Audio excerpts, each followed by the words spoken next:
Jesus. Dê um lindo aplauso para o Senhor. Pastor, fica à vontade.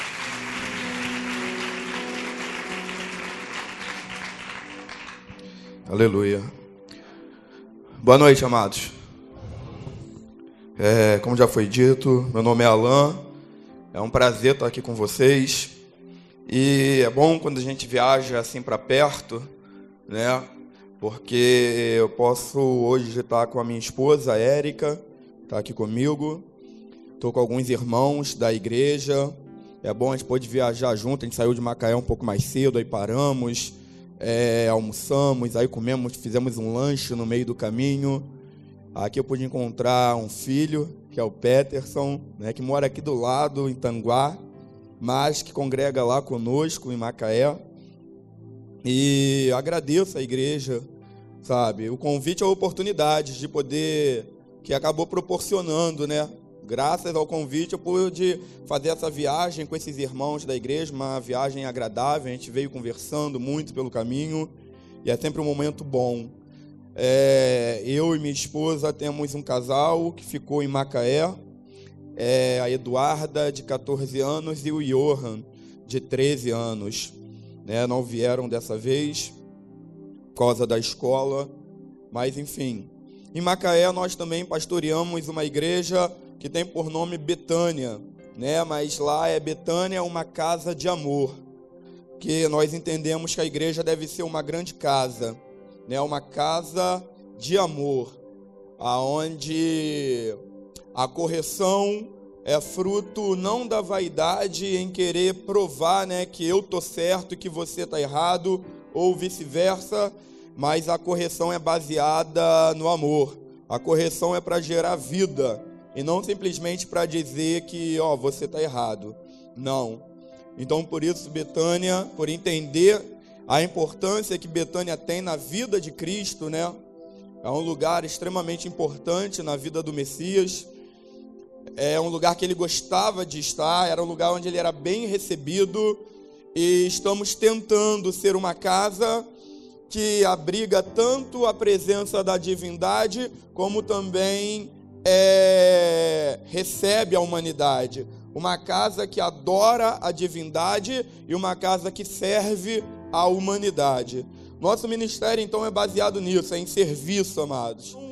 Em Macaé, chamada Missão Raab. É uma missão de resgate à vida das meninas que se prostituem na nossa cidade. Começou com elas e se estendeu, né? A gente vai estar falando um pouco sobre como aconteceu, como surgiu, qual é o trabalho do Raab. Mas como eu estava dizendo, eu entendo que a igreja ela tem uma missão. Quando Deus coloca a igreja numa cidade, quando Deus coloca a igreja num bairro, é para que a igreja sirva a sua comunidade. A igreja não é local simplesmente porque alugou um prédio, porque comprou um terreno na esquina. Não, amados, não é isso que faz a igreja ser local. A igreja ela é local quando ela participa ativamente do dia a dia da sua comunidade. A igreja ela é local quando ela interfere no cotidiano no qual ela está inserida. A igreja não é um monumento, sabe? A igreja é um organismo vivo. A igreja ela é o corpo de Cristo. Cristo toca, Cristo abraça, Cristo ama, Cristo se move através da igreja. Hoje é através de nós. Quando a igreja abraça, quando a igreja se move. Nós conhecemos, né, Mateus capítulo 25, que o Senhor vai dizer, bem-aventurados sois vós, porque tive fome e me deste de comer, tive sede e me deste de beber, estava nu e me vestistes. E aquelas pessoas então se espantam e perguntam, Senhor, mas quando foi que te vimos nu? Quando foi que te vimos com sede, com fome? Quando foi que te vimos preso ou enfermo? E o Jesus vai dizer, olha só, todas as vezes que vocês fizeram isso a um desses pequeninos, foi a mim que vocês fizeram. Então a gente precisa entender que sempre que a igreja serve a sua comunidade, sempre que a igreja serve ao órfão, à viúva, ao pobre necessitado, ao estrangeiro, a igreja está fazendo ao próprio Cristo, amados. todo o trabalho, todo o serviço que a igreja faz em prol do próximo, Cristo recebe como adoração. Amados, Deus é Espírito. Nós vivemos falando, né? Senhor, eu quero te servir. Senhor, eu quero te servir. Fazemos muito essa oração. Eu quero te servir. Mas Deus, Ele é Espírito. Ele não pode ser servido por nós. Ele não pode ser servido pelo homem. Deus só pode ser por nós adorado. Servir a Deus implica em servir ao próximo. Se você já orou, ou se você tem o desejo de servir a Deus, se você algum dia já falou isso com o Senhor, Senhor, eu quero te servir, então a oportunidade que Deus te dá de servir a Ele é você servindo as pessoas que Ele coloca no teu caminho, servindo as pessoas que Ele coloca diante de você. Se falamos que queremos servir a Deus, mas negligenciamos o necessitado que aparece na nossa porta, o necessitado que cruza o nosso caminho no dia a dia, então não queremos servir a Deus coisa nenhuma, amados, porque servir a Deus implica em servir aqueles que Deus tem posto no nosso caminho, independente de quem sejam, independente da religião, da fé que venham professar, amados. Eu gosto muito da parábola do bom samaritano, porque nessa parábola nós vemos isso de forma bem explícita, amados. Abra sua Bíblia em Lucas, capítulo de número 10.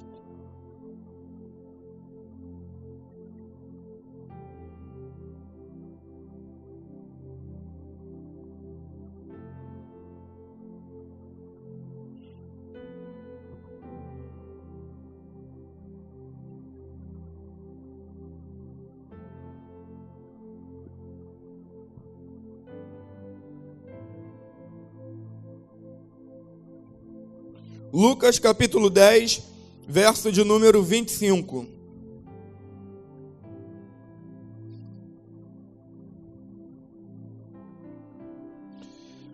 Amém? Verso 25. Então se levantou certo doutor da lei, que para colocá-lo à prova disse: Mestre, que devo fazer para herdar a vida eterna? Amém, amados? Essa pergunta, ainda que o desejo daquele homem fosse pôr Jesus à prova, essa pergunta é a pergunta crucial para todos nós. Essa pergunta é extremamente importante para nós, porque diz: Mestre, o que devo fazer para herdar a vida eterna? Então, Jesus aproveita essa pergunta para dar um ensinamento àquele homem. 26, Jesus lhe perguntou: o que está escrito na lei? Como leis? Ele lhe respondeu: amarás o Senhor teu Deus de todo o teu coração, com toda a alma, com todas as forças, com todo o entendimento, e o próximo como a ti mesmo. Disse-lhe Jesus: respondeste bem, faze isto e viverá. Ele, porém, querendo justificar-se, perguntou a Jesus: e quem é o meu próximo? Jesus lhe respondeu: um homem descia de Jerusalém para Jericó e caiu na mão de assaltantes que o roubaram e depois de espancá-lo foram embora, deixando-o quase morto. Por acaso, um sacerdote descia pelo mesmo caminho e vendo-o, passou longe. De igual modo, também um levita chegou àquele lugar e quando o viu, passou longe. Mas um samaritano que ia de viagem, aproximando-se e vendo-o, encheu-se de compaixão. Chegou perto dele, enfaixou as suas feridas, aplicando-lhe azeite e vinho, e pondo-o sobre a sua própria montaria, levou-o para uma hospedaria e cuidou dele. No dia seguinte, pegou 2 denários, entregou ao hospedeiro e disse: cuida dele, quando voltar te pagarei tudo o que gastares a mais. Qual desses 3 te parece ter sido próximo do que caiu na mão dos assaltantes? O doutor da lei respondeu: aquele que teve misericórdia dele. Então Jesus lhe disse: vai e faze o mesmo. Isso é extremamente importante porque nós vemos que passa um sacerdote e um levita. E eles ouvem, né? Porque o texto vai dizer que caiu na mão dos assaltantes. Um homem descia de Jerusalém para Jericó e caiu na mão dos assaltantes que o roubaram. Depois de espancá-lo, foram embora, deixando-o quase morto.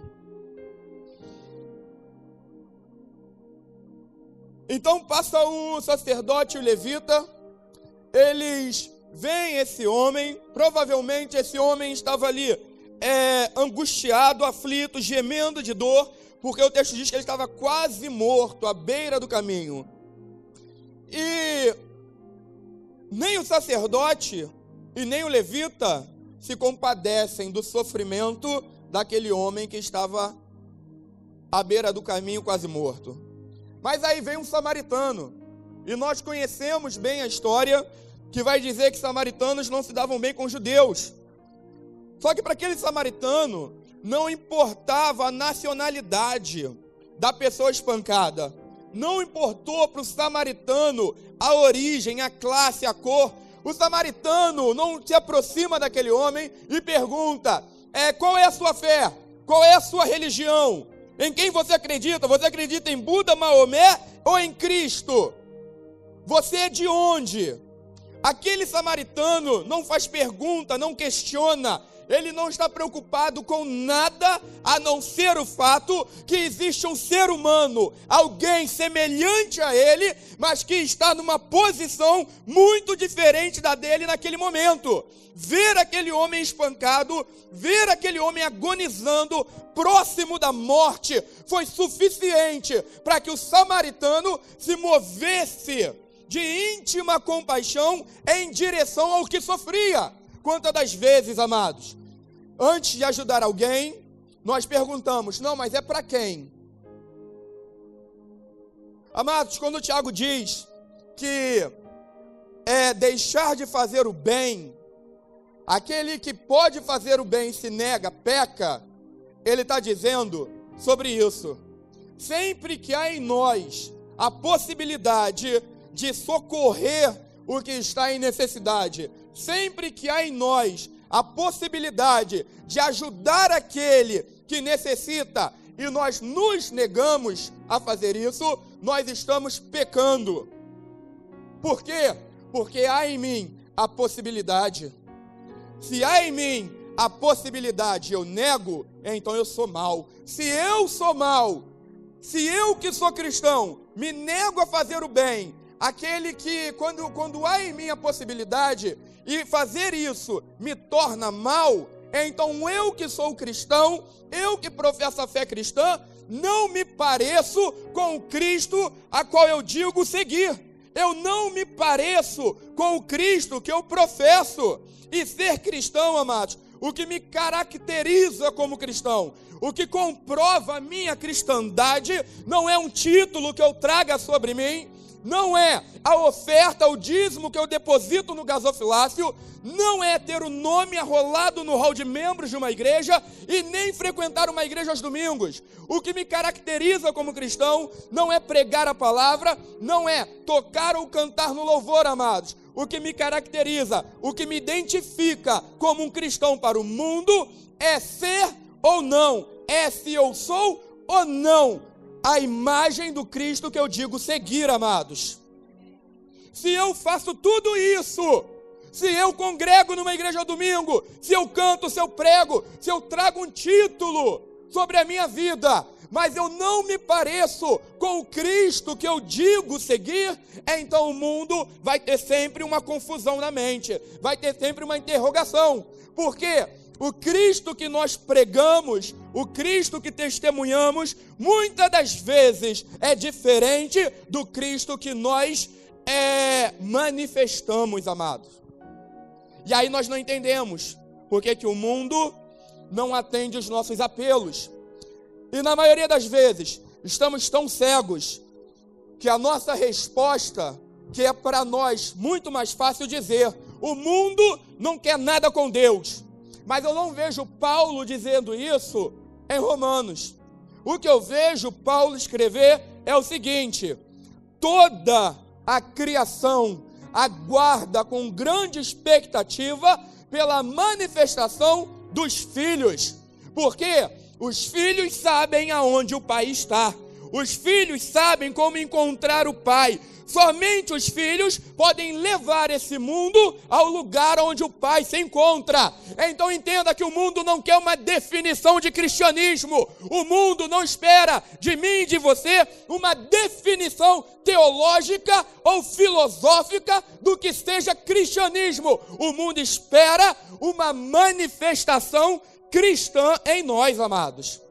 E de que forma que essa manifestação cristã acontece? Quando nós agimos de forma semelhante ao Cristo que nós dizemos seguir.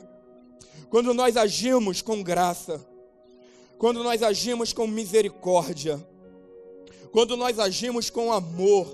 Quando o mesmo sentimento, e Paulo vai dizer isso escrevendo aos Filipenses, que haja em vós, que seja encontrado em vocês, o mesmo sentimento que havia em Cristo, que haja em vós o mesmo sentimento que havia em Cristo. Então, amados, mais do que qualquer teoria ou definição, o mundo espera de nós uma ação cristã. Não adianta ter um discurso cristão se a minha ação não comunica, não revela o Cristo que eu digo seguir, amados. Não adianta ter um discurso que é cristão, mas ter práticas anticristãs. E aí a questão, a gente percebe que na verdade, não é que o mundo não quer nada com Deus. É porque a nossa apresentação de Cristo é que não está adequada com o Cristo que eles veem do Evangelho. Existe uma diferença, amados, do Cristo bíblico para o Cristo apresentado por nós. Porque muitas das vezes, para apresentar, para convencer um vizinho, para convencer um parente a vir à igreja, para convencer alguém que trabalha conosco, nós precisamos dizer que Cristo vai mudar a vida dele. Nós precisamos dizer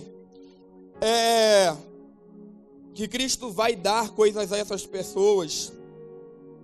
Mas eu vejo um encontro no Val de Jaboque que muda a vida de Jacó, mas que não muda aparentemente naquilo que nós entendemos por ser melhor. Naquilo que nós entendemos por ser melhor, eu não vejo um encontro no Val de Jaboque que muda a vida de Jacó para melhor. Eu vejo um encontro no Val de Jaboque que pega um homem que antes andava, que corria normalmente, e faz com que esse homem agora saia desse encontro mancando, saia desse encontro puxando da perna, saia desse encontro cocheando agora, amados. Por que que na nossa mente todo encontro que nós temos com Deus é para agregar coisas materiais? Por que que nunca conseguimos conceber na nossa mente humana? E é aí que está o problema. Porque ser uma nova criatura implica em pensar não mais nas coisas que são da terra, como Paulo diz escrevendo aos Colossenses, pensar nas coisas que são de cima e não nas que são desse mundo. Mas na nossa mente, que só consegue pensar de forma humana, natural, na nossa mente que não consegue conceber uma outra espiritualidade, a gente só imagina encontros com Deus que irão agregar coisas a nós, e na maioria das vezes coisas materiais. Mas eu vejo o encontro de Deus com Jacó, naquele val ali, aonde Jacó não recebe nada, e ainda lhe é tirado. Eu vejo que não há nenhuma transformação para melhor, naquilo que nós achamos que seja melhor, mas que acontece ali o que Deus espera para todos nós. O que acontece ali naquele val é o que vai ser anunciado séculos depois, numa conversa entre Cristo e Nicodemos, em João capítulo 3. O que acontece naquele lugar é um novo nascimento. Jacó experimentou do novo nascimento antes que Cristo tocasse no assunto com Nicodemos, amados.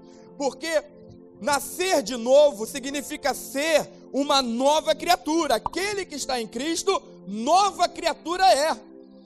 Por que uma nova criatura? Porque na ideia de Cristo, essa nova criatura, ela agora caminha de forma diferente. E não é isso exatamente que ele faz com Jacó? Ele faz com que Jacó venha caminhar de uma forma diferente. Ele toca na coxa de Jacó e Jacó nunca mais é o mesmo homem. Jacó nunca mais caminha da mesma forma, amados, depois de encontro com Deus. Novo nascimento é isso. Eu andava, antes de me encontrar com Deus, eu andava de tal forma, eu andava pelo curso natural desse mundo caído, corrupto, que jaz no maligno. Mas depois que eu encontrei com Cristo, a minha vida foi afetada e eu mudei a forma como eu caminho hoje. Amados, Jacó experimenta aquilo que hoje nós chamamos de ato profético. Jacó experimenta um ato profético do novo nascimento no Val de Jaboque. Ele tem um encontro ali com a teofania, uma manifestação de Deus em forma de anjo, e a vida dele é alterada de tal forma que o nome dele é mudado por Deus. Olha só, não te chamarás mais Jacó, porque agora você é nova criatura, agora você nasceu de novo e eu te dou um novo nome. O teu nome agora é Israel. O caráter dele é mudado. A vida, a personalidade de Jacó é alterada naquele encontro, amados. Então, encontros com Deus não devem, o interesse de Deus, quando temos encontro com Ele, não é, amados, que a nossa conta bancária aumente. Eu estava pregando domingo na igreja e falando, usando o texto de João 10, 9 e 10, onde ele vai dizer: eu vim para que tenham vida em abundância. Ele não diz: eu vim para que tenham dinheiro e dinheiro em excesso. Não, amados, a abundância que ele está preocupado que tenhamos é em vida. Agora, Deus não desperdiça nada, amados. Por que você acha que Deus veio para que tivéssemos vida e vida em abundância? Entendendo que a abundância é aquilo que excede. A abundância é mais do que eu preciso. É isso que ele está dizendo. Eu vim para dar a vocês não apenas vida, mas para dar vida além do que vocês precisam. Eu vim dar mais vida do que você precisa para viver. Essa vida que ele está falando, amados, essa abundância, é sobre alegria de viver, vontade de viver. Eu tenho vida em mim, eu tenho vida, né, como no videogame, eu tenho vida extra. Deus me deu vida extra. Essa vida extra, amados, é justamente para que nós dessemos, para que nós doássemos. Estávamos falando aqui sobre doação. E entenda que todos nós estamos aqui nessa noite porque Cristo doou, não apenas um órgão, não apenas alguns órgãos, mas Ele doou toda a vida dele para nós, amados. Ele doou a própria vida. Como que eu posso agora? Mas um cristão que não esteja disposto a doar órgão não entendeu o que é evangelho. Não entendeu o que Cristo fez. Ele doou. Você só está aqui hoje, nós todos só estamos aqui hoje porque Ele doou da vida abundante que havia nele. Nós hoje experimentamos da vida abundante que estava em Cristo. Ele vai dizer que Ele é o pão vivo que desceu do céu. Na última ceia que Ele faz com seus discípulos, Ele fala sobre o que aconteceria com Ele naquela cruz. E Ele estava apontando não somente para o que aconteceria com Ele na cruz, como também para aquilo que o Pai estaria fazendo com Ele na cruz. Ele vai dizer: olha só, para você ter a minha vida, você precisa comer da minha carne. Aquele que não come da minha carne não tem parte comigo. E é nessa hora que uma multidão se afasta e vai embora, porque diz: duras são essas palavras, quem pode suportar? Que história é essa de comer da carne dele, que a carne dele é vida? Nós não estamos entendendo, esse mundo está muito confuso, para nós e abandonam a Cristo. E naquela cruz, eu costumo dizer que naquela cruz, o que Cristo faz na ceia com os discípulos, que ele pega o pão e ele parte o pão e ele dá aos discípulos. Amados, se ele é o pão vivo, é exatamente isso que o Pai faz com o Filho. Naquela cruz, o Pai pega o pão vivo. Eu gosto dessa passagem que Cristo vai dizer: vocês acham que os antepassados de vocês no deserto comeram maná? O pão que desce do céu? Não. Eu sou o verdadeiro pão que desceu do céu. Não foi o maná que os antepassados de vocês comeram no deserto, não.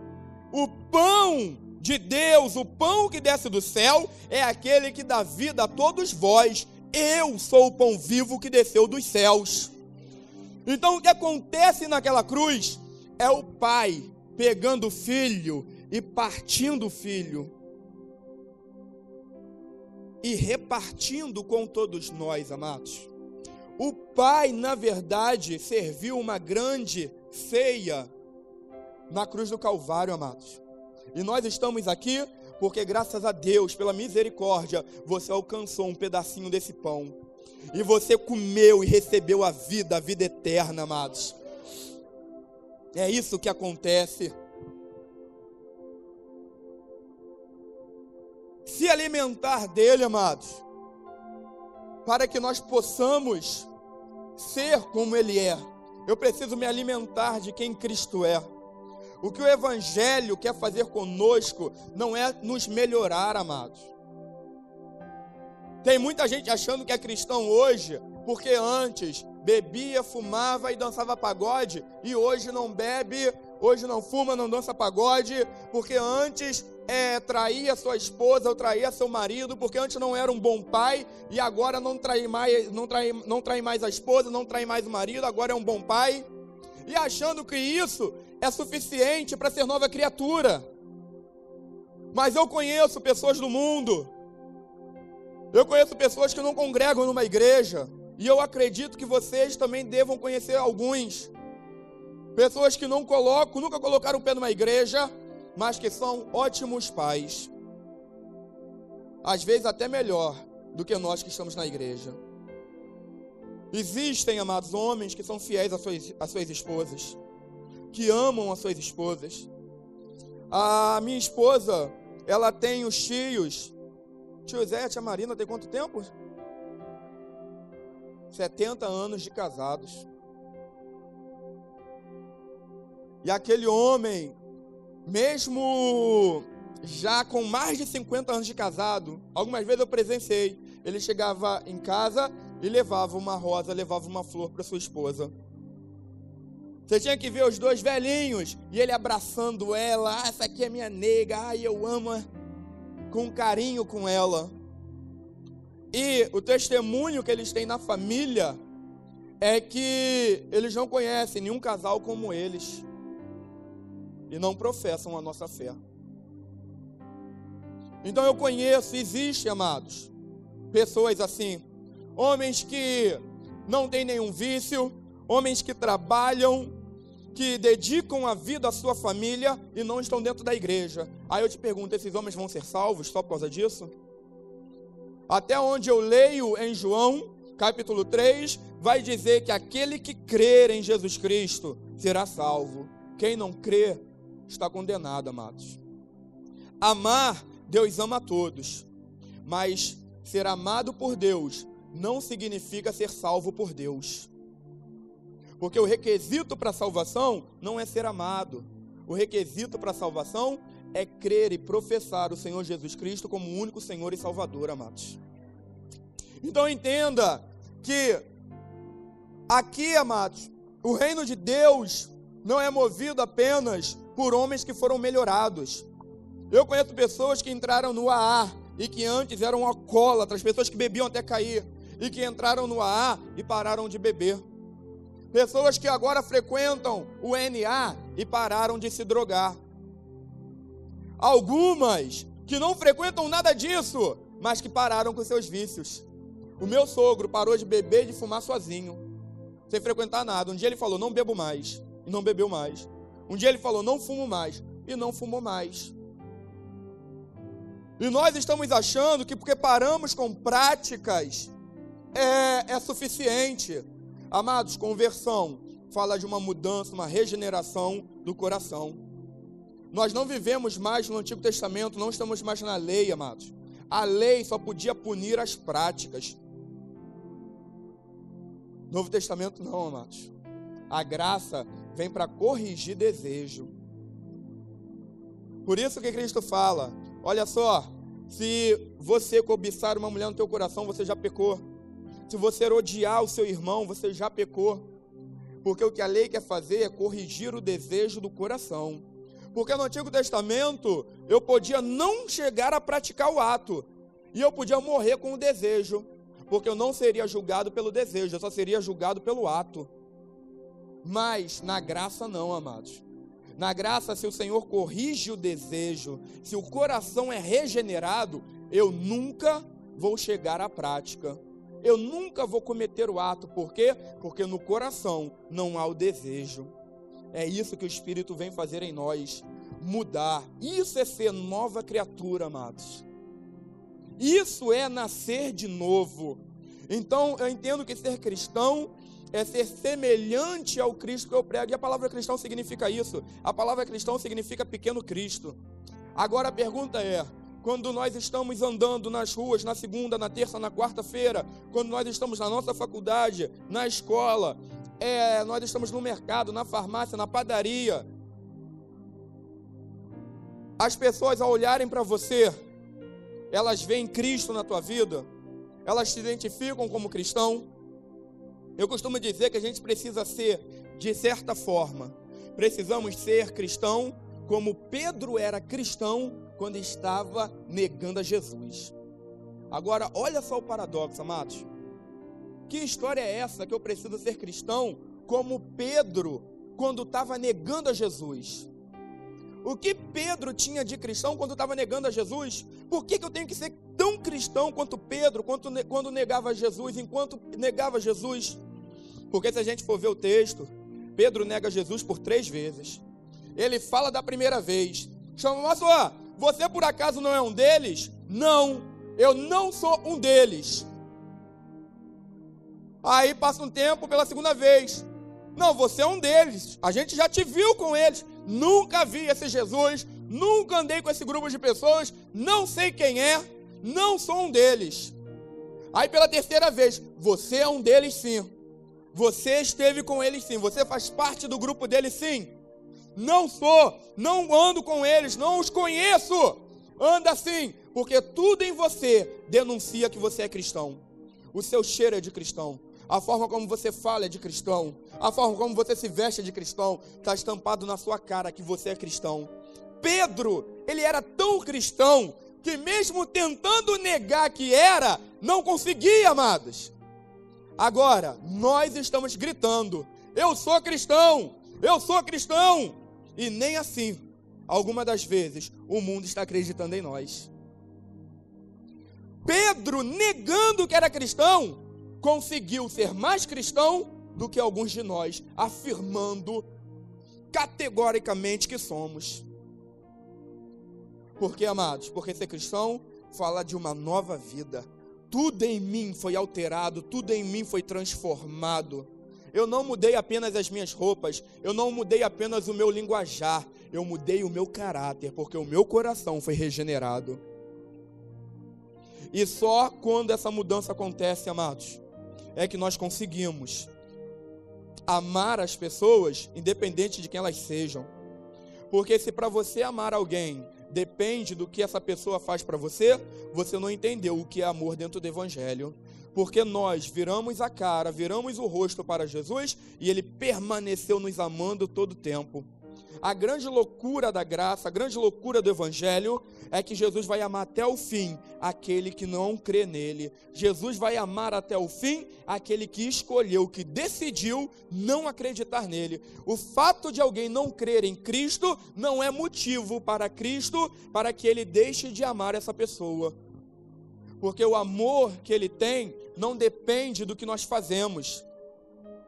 O seu amor não pode depender do que as pessoas te façam. O seu amor tem que depender única e exclusivamente de quem você é, amados. A palavra vai dizer que Deus é amor. Por isso que Ele é capaz de amar aqueles que nós não somos capazes de perdoar. Eu confesso a vocês, amados, para mim é muito difícil, porque a mensagem que eu carrego é uma mensagem de amor, de compaixão. Mas para mim é muito difícil entender que Cristo ama o pedófilo. Para mim é muito difícil entender que Cristo ama o assassino, o estuprador. Eu não alcanço isso ainda, mas eu sei que Deus ama ao ponto de que se essa pessoa, mas o amor de Deus ele é tão absurdo, o amor de Deus ele é tão extravagante, o amor de Deus ele é tão violento, que se uma dessas pessoas, no seu último fôlego de vida, se uma dessas pessoas se arrepender do seu pecado e entregar a vida para Jesus, ele vai ser salvo no seu último fôlego de vida. Sabe o que isso serve para? Que lição fica para nós? Que o amor de Deus, em um segundo, entenda isso, né? A gente vê lá que o amor de Deus cobre multidão de pecados, mas a gente não tem noção disso.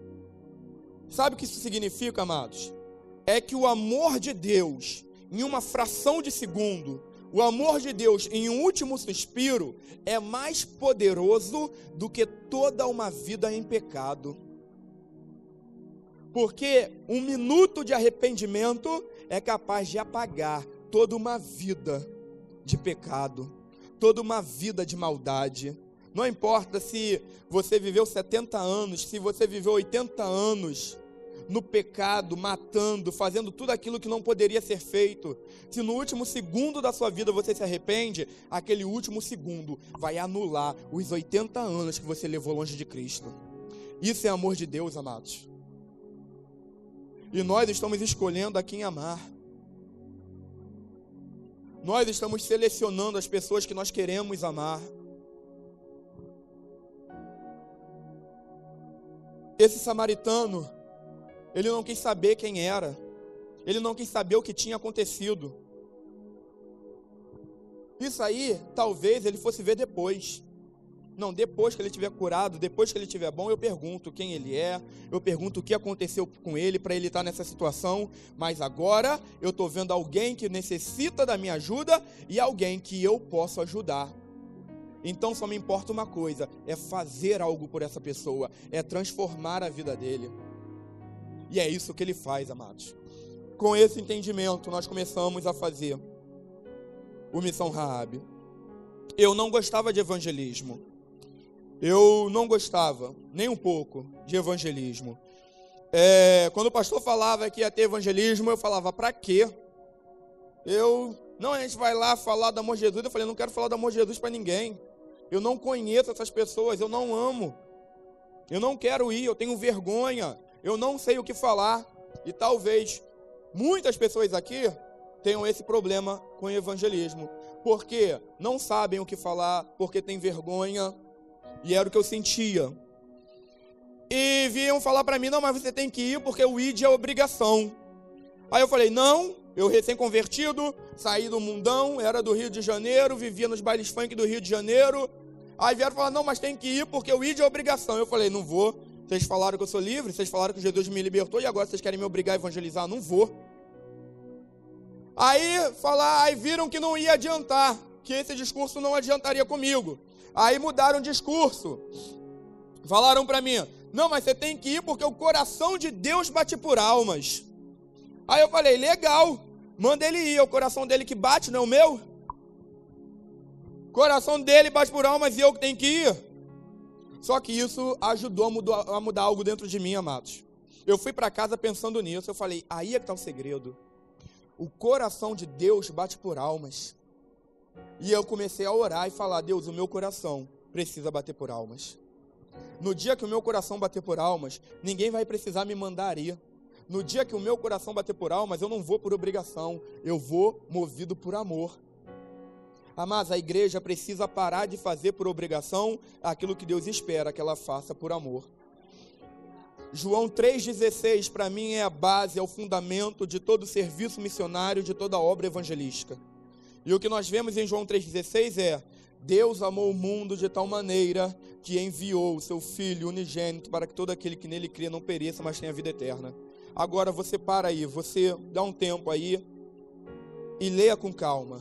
Deus amou o mundo.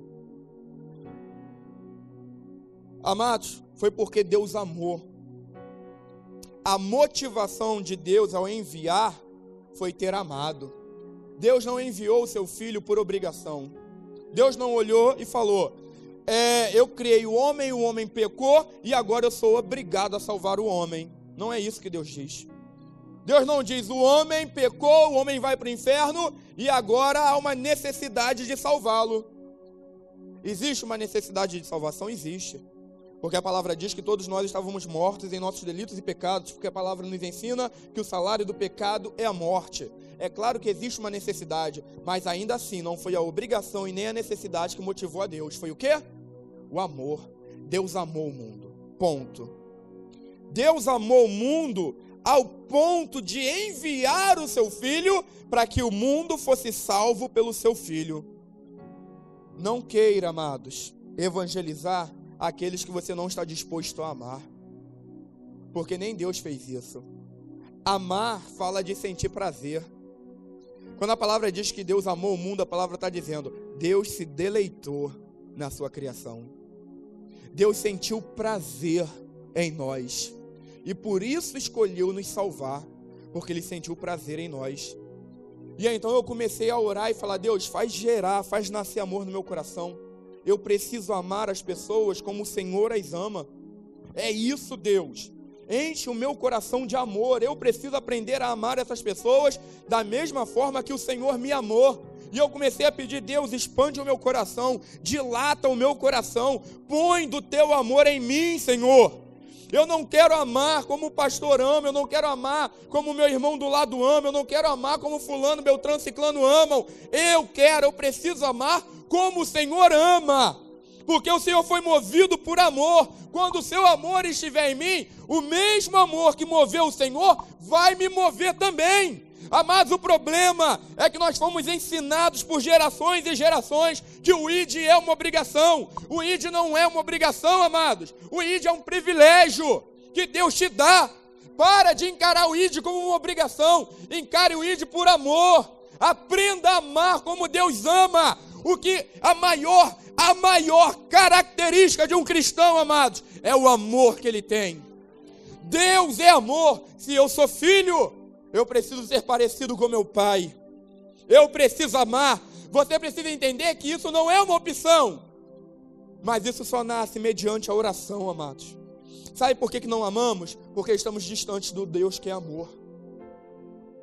Estamos distantes. Não nos relacionamos com esse Deus que é amor, por isso não há amor em nós. Se não houver amor em nós, nós não seremos atraídos pela dor de quem sofre ao nosso lado. Nós seremos como sacerdote. O sacerdote errou 3 vezes, amados. O sacerdote, ele erra primeiro, porque se a gente formos ver em Levítico, o sacerdote, ele tinha uma função de agente de saúde. Era o sacerdote que entrava nas casas e que decretava se o que a pessoa tinha era lepra ou se era alguma outra doença. Era ele que dava o diagnóstico. Era ele que dizia quantos dias a pessoa ia ficar isolada. Era ele que depois ia lá e olhava e falava, não, já está curado. Era o sacerdote que determinava. Então o sacerdote erra como agente de saúde que ele era do povo. O sacerdote errou porque era sacerdote. Como sacerdote, como aquele que falava em nome de Deus, ele deveria ter se compadecido da dor daquele que estava sofrendo. Porque nós temos um Deus que se compadeceu de nós e por isso nós estamos aqui. E acima de tudo, para mim, o maior erro do sacerdote foi porque ele errou como ser humano que ele era. Ele vê um outro ser humano sofrendo e ele consegue ser indiferente à dor daquela pessoa. Amados, não precisa ser pastor, não precisa ser missionário, não precisa ser bispo, não precisa ser ministro de louvor, basta ser humano. Se nós conseguirmos ser humanos, para Deus já vai estar bom, amados.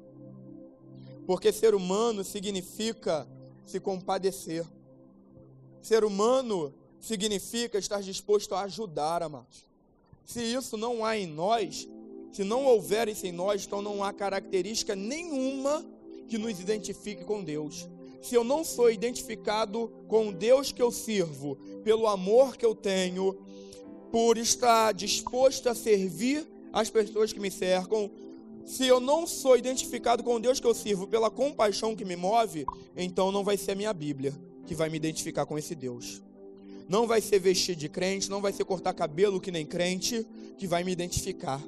Porque a maior característica de um cristão é amar como o próprio Deus ama. É isso que o mundo quer ver em nós, amados. Isso é fazer missões.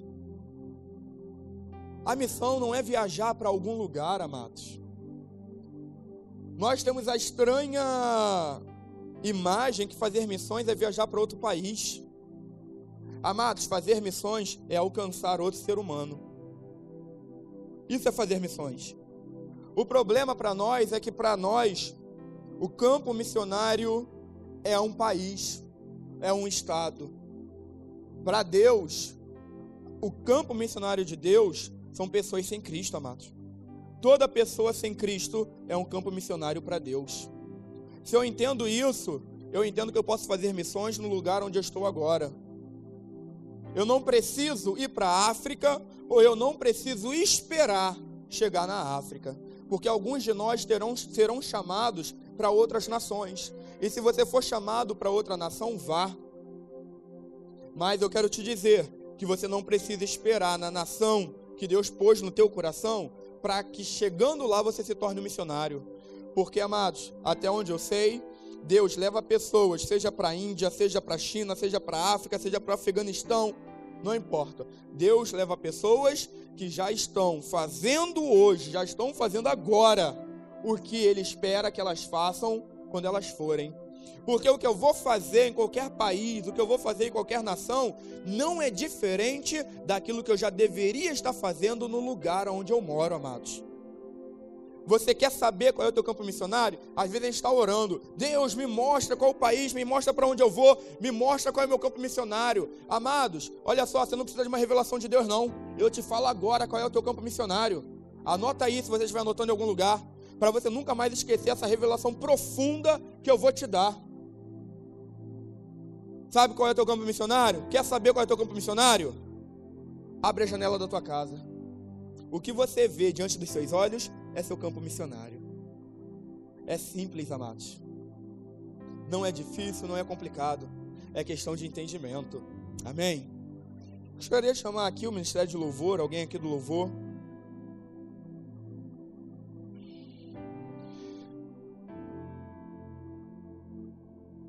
Amados, você já parou para pensar que 6 dos 10 mandamentos, 6 dos 10 mandamentos não falam do nosso relacionamento com Deus.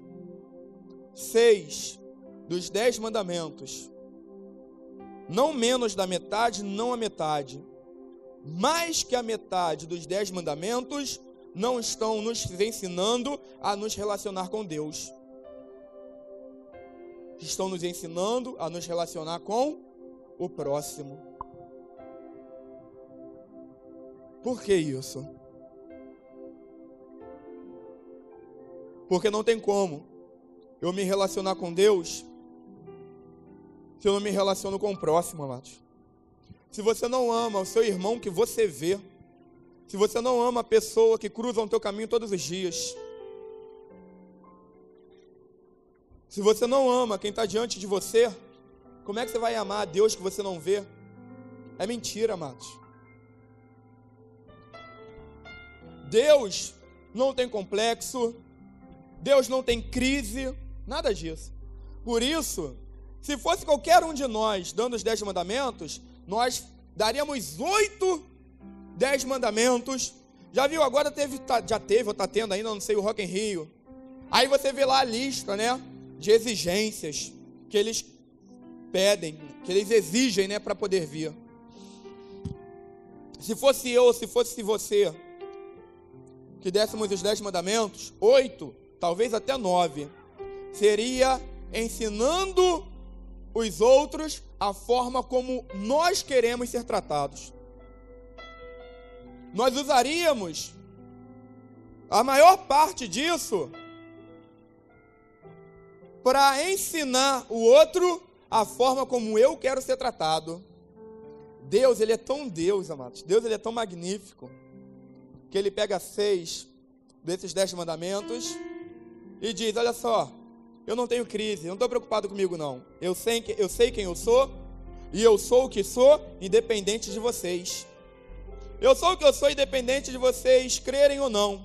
Isso não me altera, isso não me muda, isso não me afeta. Mas eu tenho uma preocupação, meus filhos. A preocupação que eu tenho é: de que forma que vocês irão viver? De que forma que vocês irão se tratar? Essa é a minha preocupação. Então, quer saber de uma coisa? Eu vou pegar 6 desses 10 mandamentos e vou dizer para vocês como eu quero que vocês se tratem. A Bíblia relata por diversas vezes. Paulo também, escrevendo aos Filipenses, vai dizer que cada um considere o outro superior a si mesmo. Cristo, ensinando a respeito dos mandamentos, vai dizer: ama o teu próximo como a ti mesmo. Amado, se nós não aprendermos, e uma coisa importante, o próximo não tem religião, o próximo não tem cor, o próximo não tem raça, amados. O próximo não tem classe social. O próximo é todo aquele que Deus coloca diante de mim. Na verdade, o próximo é todo aquele que eu escolho entrar na vida dele. Porque a pergunta desse mestre, desse doutor da lei foi: mas quem é o meu próximo? Ele queria saber, mas vem cá, quem é o meu próximo? E Jesus lá no final pergunta para ele: para você, quem desses foi próximo daquele homem? Jesus inverte a coisa. Você está preocupado com quem é seu próximo. Eu estou te ensinando que eu estou preocupado de quem você é próximo. A questão não é quem é o meu próximo. A questão é de quem eu sou próximo. Porque, obviamente, eu sou próximo, eu me torno próximo quando eu escolho me aproximar de você. O próximo não é um acaso no meio do caminho. Próximo não é alguém que caiu de paraquedas na nossa frente. Próximo não é alguém que tropeçou e deu de cara com você. Próximo é quem você olhou e escolheu entrar na vida dessa pessoa para alterar a realidade dela, com o evangelho que alterou a sua realidade. Sempre que você escolhe entrar na vida de alguém, sempre que você escolhe se aproximar de alguém para intervir, para interferir na realidade que essa pessoa vive, você está fazendo missões, amados. Porque foi isso que Cristo fez conosco. Ele interferiu na forma como nós estávamos vivendo, ao ponto de mudar a nossa trajetória, ao ponto de mudar a nossa rota. Então fazer missões nada mais é do que entrar na vida de alguém e alterar a realidade que essa pessoa está vivendo hoje, dando a ela, como o samaritano deu àquele homem que estava espancado, a oportunidade de se levantar e voltar a uma nova vida. Se coloque de pé, amados, eu quero orar com vocês.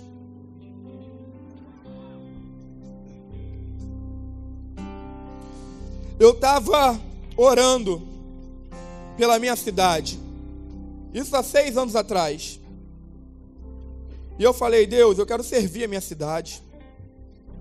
Macaé é uma cidade que tem abençoado a minha vida, a vida da minha esposa, a vida da minha família, e eu queria fazer algo por essa cidade que nos acolheu tão bem, que nos recebeu e que abençoou a nossa casa. E eu comecei a orar: Deus, eu quero servir a minha cidade. Deus, eu quero servir a minha cidade. E um dia Deus falou: vocês vão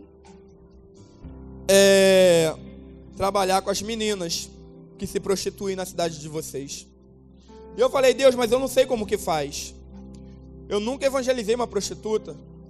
Eu não sei o que falar, não sei o que abordar. E aí nós fomos orar, amados. E tudo que nós fazemos hoje no Raab, Deus nos deu em oração. Ele falou conosco: eu quero que vocês criem um ambiente onde essas meninas se sintam amadas. É isso que eu quero. Quando elas se sentirem amadas e protegidas por vocês, elas vão confiar em vocês. Quando elas confiarem em vocês, elas vão abrir o coração para vocês. Quando elas abrirem o coração, o meu espírito vai entrar na vida dela. Tudo que eu quero é que vocês criem esse ambiente onde elas se sintam amadas, onde elas se sintam protegidas. E anos depois é que eu fui entender. Porque tudo que uma prostituta não tem na noite, amados, é justamente amor e proteção. É tudo que uma prostituta não tem na noite. Agora, olhe como Deus, Ele é amor. Olhe como Deus é amor. O que me chamou a atenção nisso foi que, apesar de eu passar quase todo dia no lugar onde elas faziam ponto, eu nunca olhei para elas. Essa ideia não partiu de mim, amados. E eu me entristeço por isso. Não fui eu que vi essas meninas ali se prostituindo no frio, na chuva, na madrugada, e chamei minha esposa para ir lá cuidar delas. Não fomos nós, não partiu de nós. Não foi nenhuma menina que bateu na porta da nossa igreja e falou: pastor, vai lá cuidar da gente. A gente fica a noite toda lá no frio, no relento. Ninguém vai lá abraçar, ninguém vai lá cuidar de nós. Isso não partiu de mim e nem partiu delas. Amados, sabe o que me deixou atordoado? Foi entender que o Deus que se assenta em um alto e sublime trono, o Deus que reina sobre todo o universo, esse Deus se preocupou com o fato de haver meninas se prostituindo na cidade de Macaé. Porque não partiu de mim e nem partiu delas. Foi Deus quem nos mandou ir lá cuidar delas. Ou seja, Deus estava preocupado com um punhado de meninas que estavam se prostituindo na cidade de Macaé. Nenhuma igreja exercia um trabalho em Macaé com elas. Ou seja, nenhuma igreja, inclusive a minha, inclusive a que eu pastoreava, tá bom, amados? Inclusive a minha, nenhuma igreja estava preocupado com a situação das prostitutas. Aí, Deus, e você diz que está ocupado, né? Deus governa todas as coisas. Deus se preocupou com as prostitutas de Macaé, amados. E hoje nós estamos ali há 6 anos com aquelas meninas, gerando um ambiente onde elas possam se sentir amadas, gerando um ambiente onde elas possam abrir o coração, onde elas sentam e ninguém está julgando, ninguém está condenando elas. E elas falam: vocês não têm vergonha da gente, não? Elas falam com a minha esposa, com as outras voluntárias do Raab: vocês não têm vergonha de ficar sentado do nosso lado? E elas falam: mas vergonha por quê? Não, porque a gente é prostituta. Não, para mim você é uma mulher. Você tem filho? Tenho, eu também tenho filho. Você arruma a sua casa? Eu também arrumo a minha casa. Você tem mãe? Eu também tenho mãe. Quem te falou que você é diferente de mim? Quem te falou que eu sou diferente de você? Você é mulher igual a mim. Então a ideia é trazer a dignidade de volta.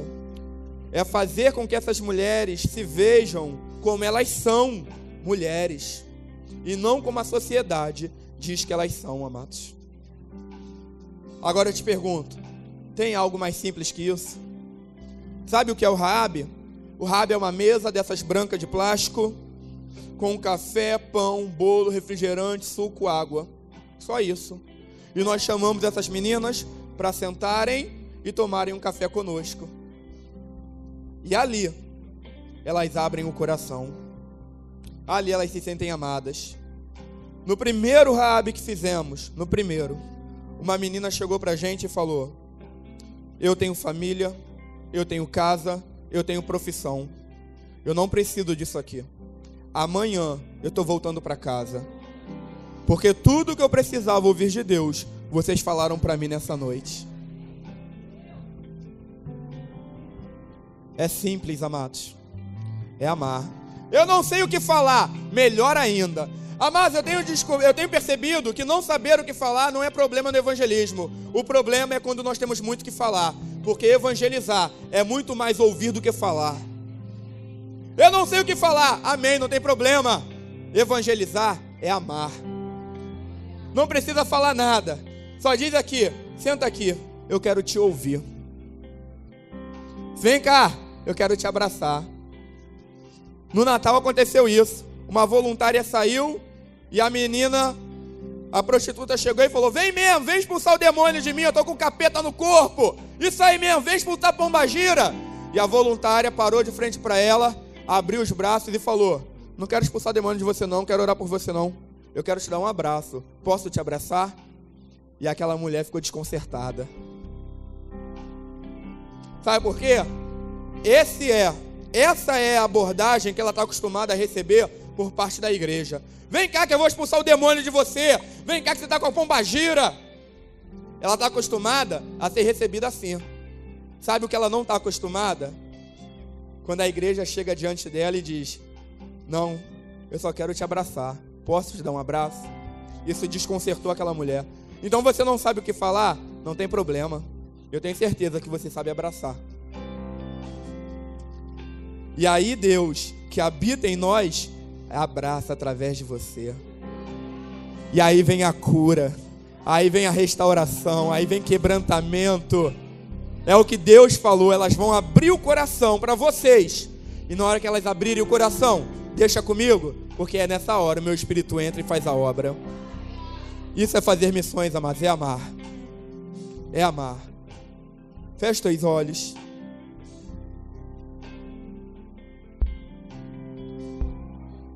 Fale com Deus nessa hora, amados. A igreja é missionária, amados. A igreja existe para alcançar os perdidos. A igreja existe para alcançá-los. A igreja, ela é missionária. A igreja é a ferramenta que Deus usa.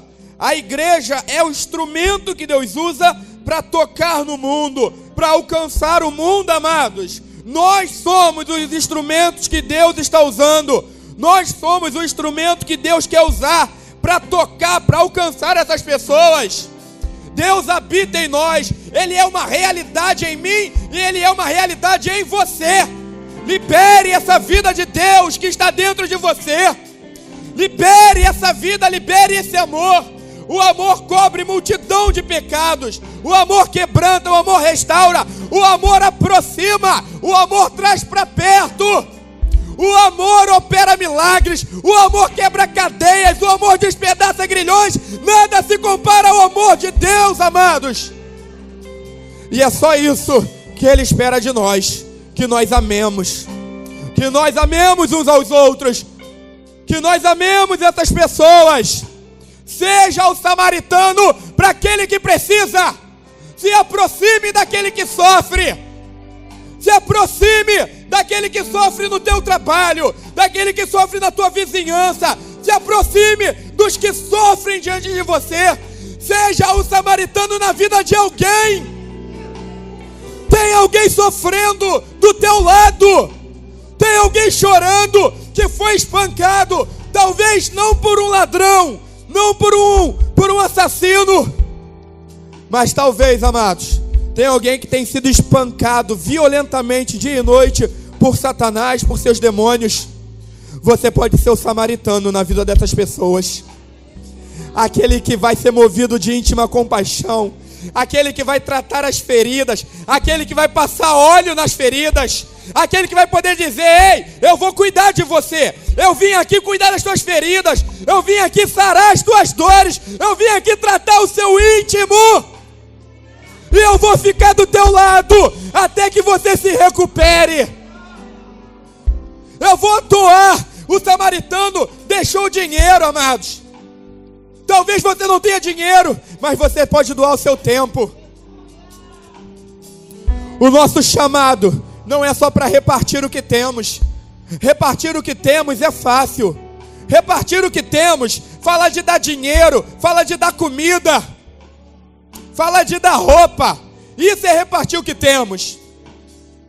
Mas, amados, mais importante do que repartir o que temos é repartir quem somos. Repartir quem somos fala de dar o nosso afeto. Repartir quem somos fala de dar o nosso tempo, dar o nosso carinho, dar o nosso amor, dar o nosso abraço. Mais importante do que você repartir o que você tem é você repartir quem você é. Em nome de Jesus, ó Pai, gera em nós esse amor, gera em nós essa compaixão, ó Deus. Obrigado por essa igreja que ainda é movida, ainda tem nos seus cultos um culto de missão, ó Deus. Que seja despertado em nós um ardor missionário por esse mundo, pelas pessoas que estão perdidas. Que essa cidade seja alcançada, que essa cidade tenha a realidade dela alterada, que essa cidade tenha a realidade dela transformada pela vida desses homens e mulheres, pela vida dessa igreja, Deus. Que a realidade de Rio Bonito seja transformada por uma igreja participativa, por uma igreja ativa e operante na cidade, por uma igreja que libera o amor de Deus nas ruas da cidade. Em nome de Jesus, ó Pai. Em nome de Jesus. Obrigado a todos. Obrigado pelo convite. Foi um grande prazer estar com vocês. Obrigado, pastor. Em nome de Jesus. Que Deus nos abençoe.